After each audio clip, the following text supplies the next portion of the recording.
जितने भी छात्र छात्राएं क्लास 10 के सेकंड टर्मिनल का एग्जाम 2023 में देने वाले तो उनके लिए वायरल प्रश्न पत्र को लेकर आ चुके हैं सोशल साइंस को। तो जितने भी क्लास 10 के विद्यार्थी हैं वो वीडियो में अंत तक बने रहेंगे, और जितने भी क्लास 10 के आपके साथी हैं मित्र के सभी के पास आप लोग इस वीडियो को शेयर कर देंगे, ताकि हर एक बच्चे के पास जो वायरल प्रश्न पत्र सोशल साइंस का सेकंड टर्मिनल का वो पहुंच सके। ठीक है, और इस वीडियो में आप लोग साथ ही साथ बता रहे हैं इसका जो PDF और आंसर की आपको कहाँ से मिलेगा वो भी हम आपको बताएंगे। तो वीडियो में आप लोग अंत तक बने रहेगा, तभी आप लोग सभी कुछ आप लोग को डाउनलोड हो पाएगा। ठीक है, तो चलिए हम लोग वीडियो को स्टार्ट करते हैं। तो पहले आप लोग देख सकते हैं यहाँ पे 2 घंटा 45 मिनट का आपका एग्जाम होगा सोशल साइंस, और 80 मार्क्स का एग्जाम होने वाला है सेकंड टर्मिनल का भी। तो जितने भी सेकंड टर्मिनल के एग्जाम देने वाले तो सभी विद्यार्थियों से इस चैनल को सब्सक्राइब कर लेंगे और बेल आइकन को प्रेस कर लेंगे, ताकि हर एक एग्जाम और हर एक सब्जेक्ट का वीडियो आप लोग के पास सबसे पहले पहुंचे। जैसा कि अभी ऑब्जेक्टिव का इस वीडियो में हम कराएंगे सब्जेक्टिव का वीडियो, तो आप लोग के पास सबसे पहले पहुंचे। तो चलिए सीधा क्वेश्चन को चलते। तो देख सकते हैं आप लोग यहाँ पे खंडका और खंडवा बनाया गया। खंडका में आप लोगों को यहाँ पे वस्तुनिष्ठ प्रश्न दिया गया, और खंडवा में आप लोगों को विषयनिष्ठ प्रश्न यानी सब्जेक्टिव प्रश्न दिया गया।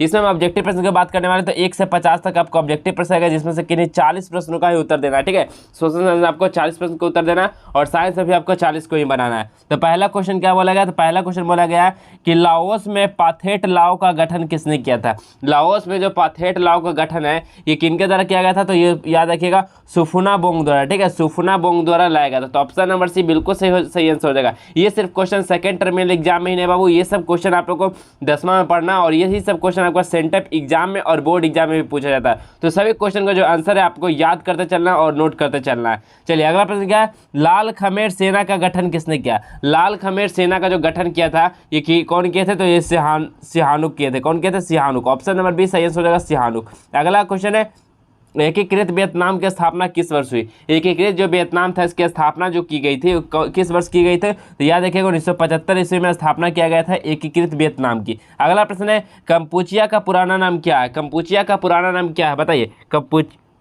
कंपुचिया का पुराना नाम क्या हो जाएगा यहाँ पे? तो कंपुचिया का पुराना नाम क्या होता है? तो कंबोडिया का ही पुराना नाम क्या था? कंपुचिया था। तो ऑप्शन नंबर सी सही आंसर हो जाएगा। अगला है आर्म्स एक्ट किसने लागू किया था? बताइए आर्म्स एक्ट जो है किसने लागू किया था? तो 5वां का सही आंसर क्या हो जाएगा?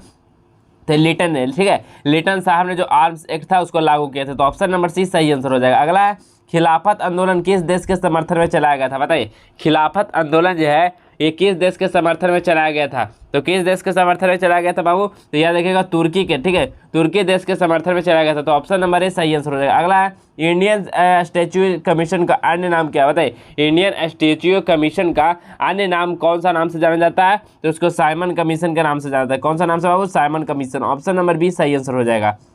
अगला प्रश्न हम लोग देखते हैं ऑल इंडिया मुस्लिम लीग की स्थापना किस वर्ष हुई? ऑल इंडिया जो मुस्लिम लीग था इसकी स्थापना जो है किस वर्ष किया गया था? तो ये किया गया था 1906 ईस्वी को। ठीक है, याद रखिएगा 1906 ईस्वी को ऑल इंडिया मुस्लिम लीग की स्थापना की गई थी। अगला है बारदौली सत्याग्रह किसके नेतृत्व में चलाया गया था? बारदौली जो सत्याग्रह हुआ था ये किसके नेतृत्व में चलाया गया था बाबू? तो किसके नेतृत्व में चलाया गया था? तो याद रखिएगा क्या हो जाएगा? 9 का सही हो जाएगा, वो वल्लभ भाई पटेल के नेतृत्व में चलाया गया था बारदौली सत्याग्रह। तो ऑप्शन नंबर बी इसका सही हो जाएगा, बारदौली वल्लभ भाई पटेल। अगला है बिहार समाजवादी दल के संस्थापक कौन थे? बिहार समाजवादी जो दल था इसके संस्थापक कौन थे? तो कौन थे? तो जयप्रकाश नारायण इसके संस्थापक थे। तो ऑप्शन नंबर सी सही हो जाएगा, जयप्रकाश नारायण। अगला प्रश्न क्या बोला गया? 1921 का मोपला विद्रोह किसके नेतृत्व में हुआ था? 1921 का जो मोपला विद्रोह है ये किसके नेतृत्व में किया गया था? तो बताइए आप लोग का 4 ऑप्शन आपके सामने दिख रहा हो, तो बताइए इसका सही आंसर क्या होता है? इसका सही आंसर आप लोग को कमेंट सेक्शन में कमेंट कर देना कि 11 का सही आंसर क्या होगा बाबू। ठीक है, तो 11 का सही आंसर आप लोग को कमेंट कर देना। अगला प्रश्न क्या वाला गया 12 नंबर कि खोंड विद्रोह कहाँ हुआ था? जो खोंड विद्रोह हुआ था कहाँ हुआ था? याद रखिएगा उड़ीसा में हुआ था बाबू, उड़ीसा में। ऑप्शन नंबर बी सही आंसर हो जाएगा, उड़ीसा। अगला क्या है बाड़बंदी आंदोलन कहाँ हुआ था? बाड़बंदी जो है आंदोलन ये कहाँ हुआ था? तो कहाँ हुआ था बाड़बंदी? तो इंग्लैंड में हुआ था। ठीक है, ऑप्शन नंबर ए सही हो जाएगा, इंग्लैंड में। अगला प्रश्न है औद्योगिक क्रांति सर्वप्रथम किस देश में हुई थी? औद्योगिक क्रांति जो हुआ था सर्वप्रथम कौन सा देश में हुआ था? तो कौन सा देश में हुआ? तो इंग्लैंड में हुआ था औद्योगिक क्रांति सबसे पहले। तो ऑप्शन नंबर ए इंग्लैंड सही आंसर हो जाएगा। अगला है कुनैन किस रोग की दवा है? कुनैन जो है ये कौन सा रोग की दवा है? तो कौन सा रोग की दवा हो जाएगा कुनैन? तो बताइए क्या हो जाएगा? 15 का सही आंसर क्या हो जाएगा? तो ऑप्शन नंबर सी हो जाएगा, मलेरिया। मलेरिया क्या है? कुनैन रोग की दवा है। तो ऑप्शन नंबर सी सही आंसर होगा, मलेरिया की दवा है कुनैन रोग। अगला साल किस वन का क्षेत्र? बताइए साल जो है ये किस वन का क्षेत्र है? तो कौन सा वन का क्षेत्र है? तो शुष्क वन का क्षेत्र है साल। तो ऑप्शन नंबर ए सही आंसर होगा 16 का। आप लोग सभी आंसर को याद करते चलना और नोट करते चलना बाबू। अगला क्या है प्लाईवुड का निर्माण सर्वप्रथम किस देश में हुआ था? प्लाईवुड का निर्माण सर्वप्रथम किस देश से शुरू किया गया था? बताइए 17 का सही आंसर क्या होगा? किस देश से? तो ब्रिटेन से किया गया था। किससे? ब्रिटेन से। ऑप्शन नंबर ए सही आंसर हो जाएगा ब्रिटेन देश। अगला क्या है, विश्व में सर्वाधिक वन आवरण वाला देश कौन है? विश्व में सर्वाधिक वन आवरण वाला देश कौन सा है? तो कौन सा देश हो जाएगा? तो 18 का सही आंसर क्या हुआ वो? तो रूस। रूस क्या है, विश्व में सबसे अधिक वन आवरण वाला देश है, तो ऑप्शन नंबर ए सही आंसर हो जाएगा रूस। अगला, दुधवा राष्ट्रीय उद्यान किस राज्य में है? दुधवा राष्ट्रीय जो उद्यान है ये कौन सा राज्य में है? तो कौन सा राज्य में दुधवा राष्ट्रीय उद्यान? तो याद रखिएगा उत्तर प्रदेश राज्य में दुधवा राष्ट्रीय उद्यान, तो ऑप्शन नंबर बी सही आंसर हो जाएगा उत्तर प्रदेश। अगला प्रश्न बोला गया, अगला प्रश्न बोला गया, उद्योग के जननी किस खनिज को कहा जाता है? बताइए, उद्योग की जननी किस खनिज को कहा जाता है? तो 20 का सही आंसर क्या है, उद्योग का जननी किस खनिज को? तो लोहा का जो कहा जाता है उद्योग की जननी कहा जाता है, तो ऑप्शन नंबर ए सही आंसर हो जाएगा। ठीक है, अगला प्रश्न क्या है, निम्नलिखित में से कौन आध्यात्मिक खनिज है? बताइए, निम्नलिखित में से कौन है जो आध्यात्मिक खनिज है? तो कौन इसमें से आध्यात्मिक खनिज है? तो इसमें से बॉक्साइट क्या है, एक आध्यात्मिक खनिज है, बाकी सब धात्विक खनिज है। ठीक है, तो ऑप्शन नंबर ए सही आंसर हो जाएगा बॉक्साइट। अगला है, छिंदवाड़ा मैग्नीज उत्पादक क्षेत्र किस राज्य में? छिंदवाड़ा मैग्नीज उत्पादक जो क्षेत्र है ये कौन सा राज्य में है? तो कौन सा राज्य में है बाबू? तो बताइए, सही आंसर क्या होगा 22 का, तो कौन सा राज्य में है? तो ये जो है ये मध्य प्रदेश राज्य में, कौन सा? तो Madhya Pradesh, option number C सही आंसर हो जाएगा। अगला है, कोडरमा का संबंध किस खनिज से? बताइए, कोडरमा का जो संबंध है ये कौन सा खनिज से संबंध है? बताइए, कोडरमा का जो है कौन सा है? तो 23 का सही आंसर क्या हो जाएगा बाबू?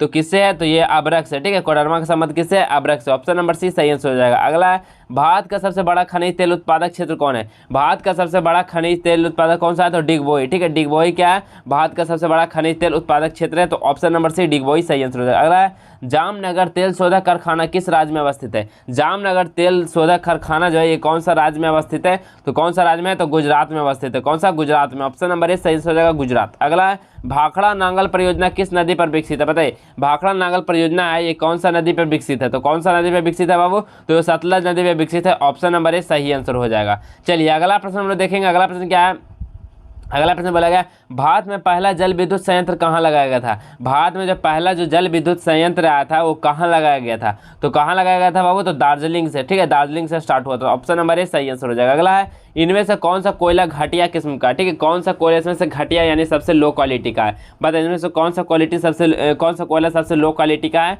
तो 28 का सही आंसर क्या होगा? तो पीट कोयला क्या होता है? सबसे लो क्वालिटी का होता है। ठीक है, ठीक है, तो ऑप्शन नंबर बी इसका बिल्कुल सही आंसर हो जाएगा। चलिए अगला क्या है, संपूर्ण क्रांति का उद्देश्य क्या था? संपूर्ण क्रांति का उद्देश्य क्या था बाबू? ठीक है, संपूर्ण क्रांति जो आया था इसका संपूर्ण क्रांति का उद्देश्य क्या था? तो उसका उद्देश्य था कि सच्चे लोकतंत्र की स्थापना करना था, तो ऑप्शन नंबर सी सही आंसर होगा सच्चे लोकतंत्र की स्थापना करना। अगला प्रश्न क्या बोला है कि किस वर्ग विशेष के हितों को बढ़ावा देने वाले संगठन को किस नाम से पुकारा जाता है? तो किस नाम से पुकारा जाता है बाबू? तो याद रखिएगा आंदोलन के नाम से पुकारा जाता है। अगला, लोकसभा में चुने हुए सदस्यों की संख्या कितनी है? लोकसभा में चुने हुए सदस्यों की संख्या कितनी है? तो याद रखिएगा कितना है? तो 545 है, ऑप्शन नंबर सी इसका सही आंसर हो जाएगा 31 का 545। ठीक है, चलिए अब नेक्स्ट प्रश्न और बढ़ने से पहले हम आप लोग को बताते हैं कि इसका जो पीडीएफ है क्वेश्चन आपको सेकंड में के एग्जाम का जो क्वेश्चन है आपको किस तरह से डाउनलोड करना, कहाँ से आपका डाउनलोड होगा और कहाँ से आपका सारे प्रश्न का आंसर मिलने वाला है। तो आप लोग वीडियो में बिल्कुल ध्यानपूर्वक बने रहिएगा, तभी आप लोग से सभी चीज़ों को आप लोग डाउनलोड कर पाएंगे। तो सबसे पहले आप लोग क्या करना है, तो आपके पास गूगल ब्राउजर होगा, गूगल को ओपन करना और उसमें सर्च करना है जस्ट एजुकेशन। जैसे ही आप लोग जस्ट एजुकेशन लिख कर सर्च करेंगे देख सकते हैं आप लोग justeducation.com का वेबसाइट मिलेगा, इस वाले पे आप लोगों को क्लिक कर देना है। जैसे ही आप लोग इस वाले लिंक पर क्लिक करते हैं, इस वाले लिंक पे जैसे क्लिक किया तो जो आपका जस्ट एजुकेशन का ऑफिशियल वेबसाइट है वो आप लोगों को सामने देखने को मिल जाएगा। ठीक है, देख सकते हैं आप लोग जस्ट एजुकेशन के ऑफिशियल वेबसाइट में। और अभी तक आप लोग टेलीग्राम और व्हाट्सएप को ज्वाइन है तो आप लोग इसको भी जरूर ज्वाइन कर लेंगे। आपका हर एक नोटिफिकेशन एग्जाम से रिलेटेड सबसे पहले आप लोग को ग्रुप में दिया जाता है। ठीक है, तो आप लोग उसको जरूर ज्वाइन कर लेंगे। और जैसे ही आप लोग नीचे को चलेंगे तो यहाँ पे आप लोग देख पा रहे होंगे क्लास 10th ऑल सब्जेक्ट। ठीक है, क्लास 10th ऑल सब्जेक्ट आपको दिख रहा होगा, इस पर क्या करना है, क्लिक कर देना। जैसे ही क्लास 10th ऑल सब्जेक्ट तो इस तरह का ऐड आ जाए तो ऐड पर आप लोग क्लिक करेंगे ताकि पेज रिफ्रेश हो सके और आपको डाउनलोड करने में कोई भी प्रॉब्लम ना हो। ठीक है, तो जैसे ही देखते हैं आप रिफ्रेश हुआ पेज, आप लोग नीचे की ओर चलेंगे तो नीचे की ओर आप लोग देख पाएंगे क्लास 10 सेकंड टर्मिनल का। ठीक है, class 10 second terminal exam 2023 all question paper download Bihar board. ठीक है, तो इस वाले लिंक पे क्या करना है, सभी विद्यार्थियों को क्लिक करना है। जैसे ही आप लोग इस वाले लिंक पे क्लिक करते हैं तो आप लोग यहाँ से आप लोग सारी जानकारी दिया गया है कि क्या एग्जाम देना जरूरी है, क्या इंपॉर्टेंट है, सभी चीज़ को दिया गया। तो आप लोग इसको भी पहले अच्छे से पढ़ लेंगे, कहाँ से क्वेश्चन पेपर आता है, कैसे तैयार किया जाता है, सभी चीज़ों को आप लोग पढ़ने के बाद जब नीचे की ओर आप लोग जैसे ही आते हैं तो आप लोग सभी सब्जेक्ट का यहाँ पे डाउनलोड का लिंक मिल जाएगा। ठीक है, डाउनलोड का लिंक मिल जाएगा, आप लोग उस पर डाउनलोड पे क्लिक करेंगे तो आपका सारा आंसर और साथ ही साथ इसका पीडीएफ आप लोग को देखने को मिल जाएगा। तो फटाफट जाइए और सभी पीडीएफ को डाउनलोड कीजिए। अगर डाउनलोड नहीं होता तो आप लोग ग्रुप में जरूर ज्वाइन रहिएगा, आपको ग्रुप में भी इसका पीडीएफ आपको मिल जाएगा। ठीक है, तो आप लोग सभी को आप लोग जाकर फटाफट डाउनलोड कर लीजिएगा और बिल्कुल अभी सभी क्वेश्चन को याद कर लीजिएगा। ठीक है, तो चलिए हम लोग प्रश्न को चलते। तो अगला प्रश्न क्या बोला गया था, तो अगला प्रश्न बोला बिहार में पंचायती राज का स्वरूप है। बिहार में पंचायती राज का क्या स्वरूप है? बिहार में पंचायती राज का क्या स्वरूप है? तो ग्राम पंचायत क्या है? पंचायती राज का स्वरूप है। ऑप्शन नंबर ए सही आंसर हो जाएगा। अगला, भारत में पहली बार केंद्र में गैर कांग्रेसी सरकार कब बना ली? भारत में जो पहली बार केंद्र में जो गैर कांग्रेसी सरकार कब बनी, कब बना हुआ था बाबू? तो वो बना था 1977 में। ऑप्शन नंबर बी सही आंसर हो जाएगा 1970। अगला, नर्मदा घाटी परियोजना किससे संबंधित है? नर्मदा घाटी परियोजना जो है ये किससे संबंधित है बाबू? तो याद रखिएगा सभी से, यानी जंगल से है, जमीन से और जल से, यानी तीनों से संबंधित है नर्मदा घाटी परियोजना। तो ऑप्शन नंबर डी सही हो जाएगा सभी से। अगला प्रश्न क्या बोला? राष्ट्रीय पूर्णवास नीति को कब स्वीकृति मिली थी? राष्ट्रीय जो पूर्णवास नीति था उसको कब स्वीकृति मिला था? तो कब स्वीकृति दिया गया था बाबू? तो इसका सही आंसर होगा 2006 ईस्वी में इसका स्वीकृति मिला था। तो ऑप्शन नंबर डी सही आंसर हो जाएगा। अगला, किस देश में एक दलीय व्यवस्था? कौन सा देश में एक दलीय व्यवस्था है? तो कौन सा देश में एक दलीय व्यवस्था बाबू? तो ये जो चीन देश है जहां एक दलीय व्यवस्था। तो ऑप्शन नंबर बी सही आंसर हो जाएगा। एक दलीय व्यवस्था कहाँ है? तो चीन में। अगला, म्यांमार में लोकतंत्र की वापसी का संघर्ष किसके नेतृत्व में चलाया गया था? म्यांमार में जो लोकतंत्र की वापसी का संघर्ष है ये किसके नेतृत्व में चलाया गया था? तो ये बताइए किसके नेतृत्व में चलाया गया? तो इसका भी आंसर आप लोगों को कमेंट सेक्शन में कमेंट कर देना, ठीक है। यानी आप लोगों को 2 क्वेश्चन होमवर्क दिया गया, तो दोनों क्वेश्चन का आप लोगों को कमेंट कर देना। अगला प्रश्न क्या बोला गया? बिहार में क्षेत्रीय ग्रामीण बैंकों की संख्या कितनी है? बिहार में जो क्षेत्रीय ग्रामीण बैंक है इसकी कितनी संख्या है बाबू? तो 2 संख्या है, ठीक है। कितनी संख्या? 2 है। तो 38 का ऑप्शन नंबर है सही आंसर है। अगला, भूमि को बंधक रखकर किस बैंक द्वारा किसानों को दीर्घकालीन ऋण दिया जाता है? बताइए, भूमि को बंधक रखकर किस बैंक द्वारा किसानों को दीर्घकालीन ऋण दिया जाता है? तो किस